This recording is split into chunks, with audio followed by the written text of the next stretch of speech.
Welcome back to What Arty Noobs with General Disturbance. This is a 212A. It's the Tier 9 Soviet SPG and we're located on the north spawn of Malinovka. And the name of the player is Guji72.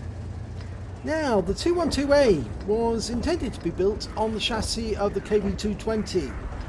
They designed it, it was ready to be put into production, but unfortunately the demand for tanks was so great they never actually got around to building this SPG and it was discontinued.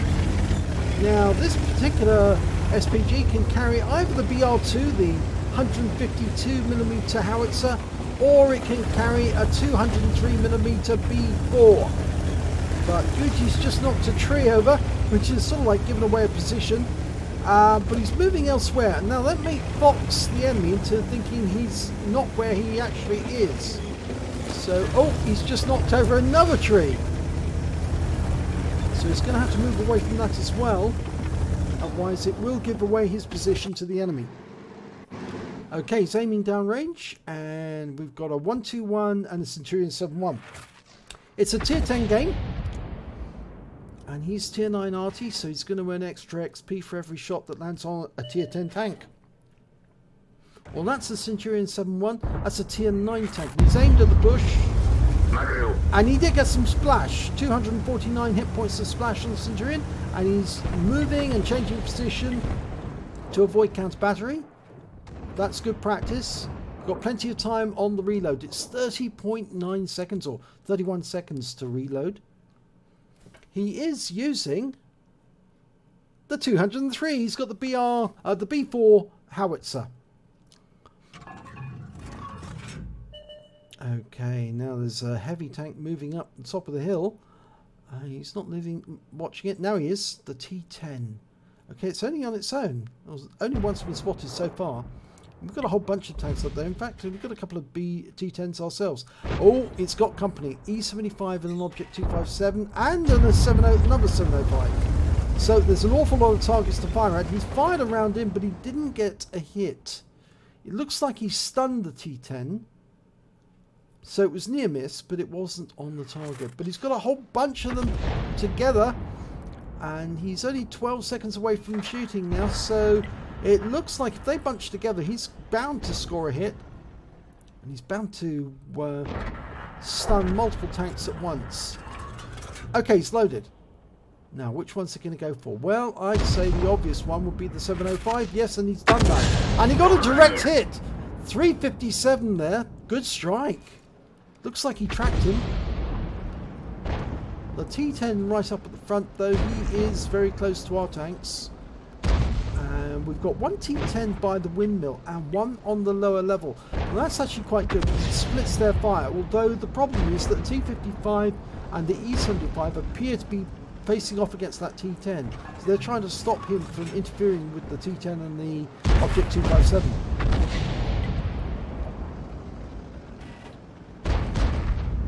Okay, we're loaded. Going for the T10. Rounds out. It's close. 164 hit points to splash. And he's moving, changing position again. Okay, well, which one are we going for now? Well, I would go for the T30 or the E75 now. And the other the Object 257 that's also pushing in on the lower level. If we could help that T10... Oh, too late, he's gone.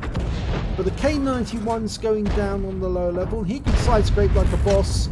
We fire around it and we get splashed on the 257. But we stun 3 of the enemy tanks together. And now I think we need to focus on helping that K91 fend off that 121 and the Object 257. He's going to go to that corner. And the 257's gone down. So it's the 121 and the T55A now, and our 705 has gone down onto the lower level as well. So now put the round into both of those at the same time. He fires the round in. Oh, beautiful hit there on the T55A. 1,214 hit points from one strike. He must have hit a very sensitive part, probably the engine deck, and the T55A was taken out by our GW Tiger.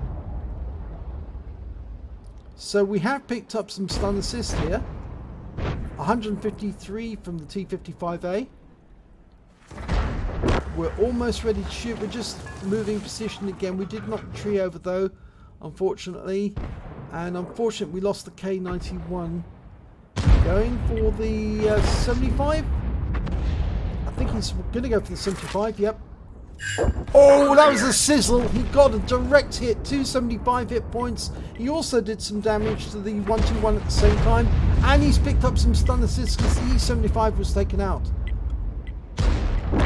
T30 is taken out. In fact, despite the fact that there's a huge number of wrecks up there on top of the hill, the scores, well, there's still only 2 tanks in it. It's 4 versus 6. Okay, they are retreating back down the hill. I think they realise actually they've lost too many of their heavies. And the T10 goes out. He gets another kill. Well, it's his first kill actually in the game, but it's another kill for his team. And now we've got 5 versus 6. It's a little bit better. Now he's going to have to be careful with this because if he aims around behind the 121 to splash the 121, he might stun the T10 at the same time.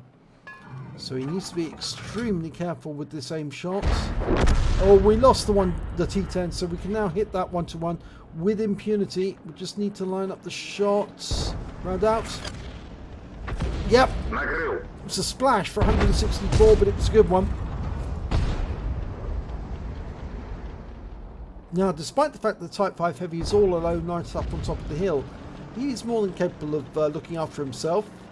And really, we're now going to focus on that T100 LT and the 121. And we don't need to worry about the 121 anymore. Our GW Tiger just took him out. Now, go after that AMX-50B. The Type 5 just took a chunk out of him. Unfortunately, their Arty took a chunk out of him as well. We got 304 from that shot. Direct hit on the AMX-50. And our team are now moving up to support the Type 5, but he has been taken out by the Backchat 25 ton. So it's sort of like swinging which way, one way and then the other. We've lost control of the top of the hill, but the enemy doesn't really seem to be wanting to exploit it. They're not trying to come down the other side. And we're now changing our aim, and there's a T110E3, and he's in the lake, which is rather odd actually, because that's quite an exposed position. But we're going to go for the AMX-50B. We're marking that as our target. In fact, we're not the only ones marking the target. The GW Tiger is as well, and we've killed him. We got him. It's a pretty good shot that was. I think the GW Tiger hit him first, then we hit him. So I presume the GW Tiger picked up our stun assist.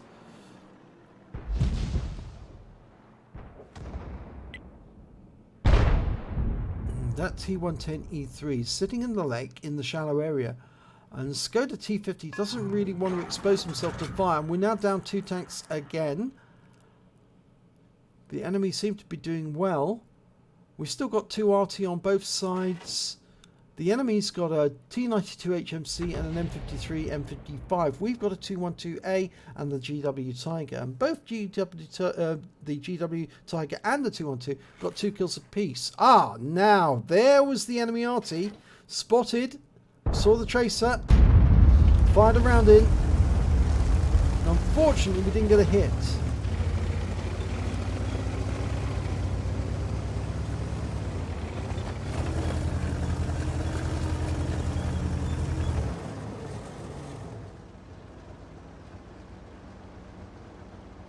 Okay, now we're angling towards the south, the Standard B, on the north side of the field area.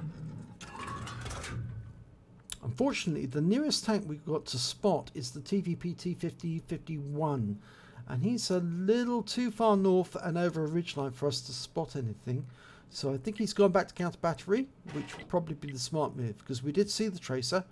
He's in battle assistant view, which again, as I've said before to other people, it can be better to be in overhead view whilst you're doing counter battery, because the tracer, the position of the tracer becomes far more obvious.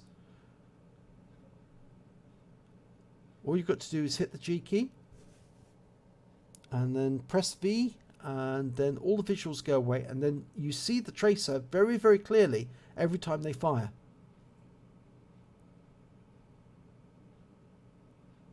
There's no shots by the enemy Arty at the moment. Maybe they've got the same problem we've got in that there's none of the enemy in sight, and that's why there's nothing for them to fire at. We've got 25 rounds of standard HE and 1 round of premium left. And as you've probably spotted, Gucci72 is actually using premium consumables. That will boost his reload time and improve his aiming.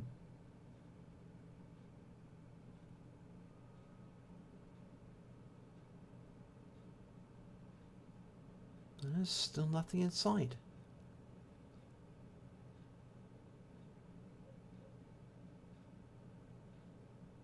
Of course, it's entirely possible that the enemy has actually moved further north, knowing that they've got the hill.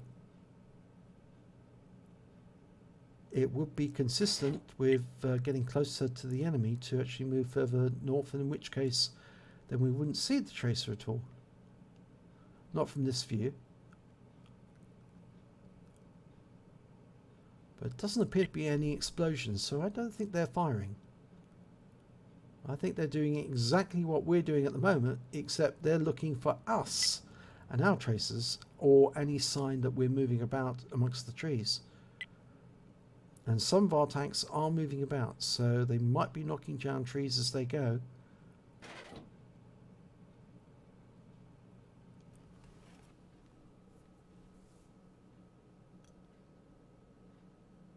Oh, we just lost... well, the enemy just lost a tank. They lost the Batchat 25 ton, taken up by our Skoda T50.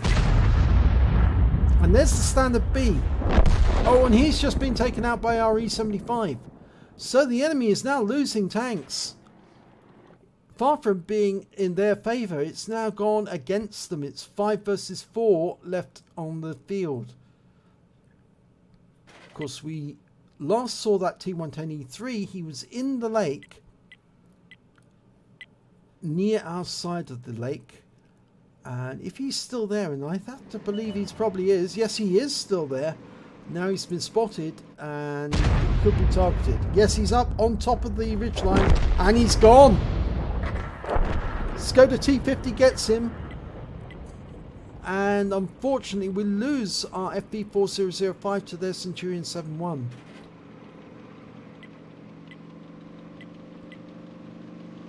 Right, so it's 4 versus 3 now.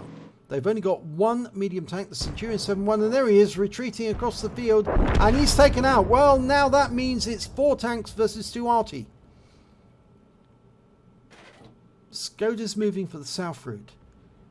Both Arty are still located in the northwest corner of the map, so we could move further south and get into a much better position to shoot at the enemy closer. Of course, the one thing about Arty is it's got a relatively short range, view range, which makes it much more difficult for them to spot the enemy coming. The GW Tiger is relocating. He's moving southeast, and the E75 is coming down the hill. So we're looking now for any tracer from the enemy being fired at our tanks. Well, one of the Arty's been spotted. He did move north, just like I said he might. The T92 HMC did move north. He's just tried to shotgun the E75 and failed, and been taken out in return. That means we're now only looking for the M53, M55. And he should be only a short distance behind the T92. Skoda's coming in from the west, and the E75's coming in from the north. Oh, he's actually there, is he? Right in the corner. My gum. And he's been wiped out by the Skoda. So, battle is over. Let's have a look at the end of battle stats. And it's a first class tanker for Gucci72 in the 212A. He also picked up a Bruiser medal for getting at least 5 critical hits. He got 16. And a Gore's medal for picking up more damage than 10 times the hit points for his own vehicle. Lastly, he picked up a Confederate because he hit more of the enemy than anyone else on his team. And boy, did he hit a lot of enemy without getting those kills. Look at those. There's only 2 kills showing, but he certainly did hit a lot of the enemy. So let's have a look at team scores, see where we stand. Right, well, he did get the highest amount of damage, but he didn't pick up the high caliber. Only the Gore's Metal Bruiser and Confederate.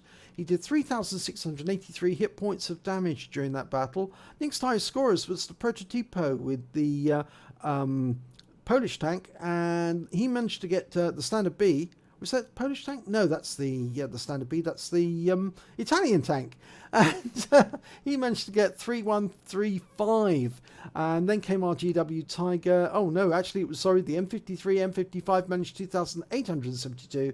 Then came the GW Tiger, then the T92. So the Arty did very well in this battle because they covered all but one of the top 5 damage positions.